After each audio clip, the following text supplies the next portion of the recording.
রাসূলুল্লাহ সাল্লাল্লাহু আলাইহি ওয়াসাল্লামের একজন বিখ্যাত সাহাবী সাদ ইবনে উবাদা, নবীজির সাহাবী, মদিনার আনসারদের সর্দার ছিলেন তিনি। সাদ ইবনে উবাদা উনি একদিন সাহাবাদের এরকম মজমায় নবীজি বসা,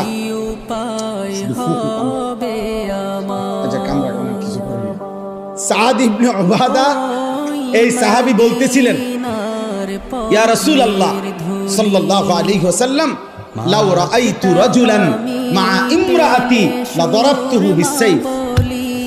সাহাবী নবীজির সামনে বললেন, ইয়া রাসূলুল্লাহ, আমি যদি 1 মিনিটের জন্য কোনোদিন কোন পর পুরুষ, বেগানা পুরুষকে আমার স্ত্রীর সাথে দেখি কথা বলতে অথবা দাঁড়িয়ে থাকতে, লা দারাবতুহু বিসাইফ, তরবারির 1 কোপ দিয়া তার কল্লা ফলাই দেব।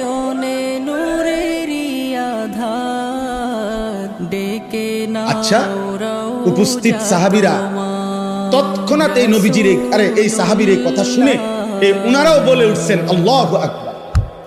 হাদিসে আছে এটা, উনারা সবাই বলে উঠছে, মানে আপনি দেখছুনি বেটার হিম্মত কি।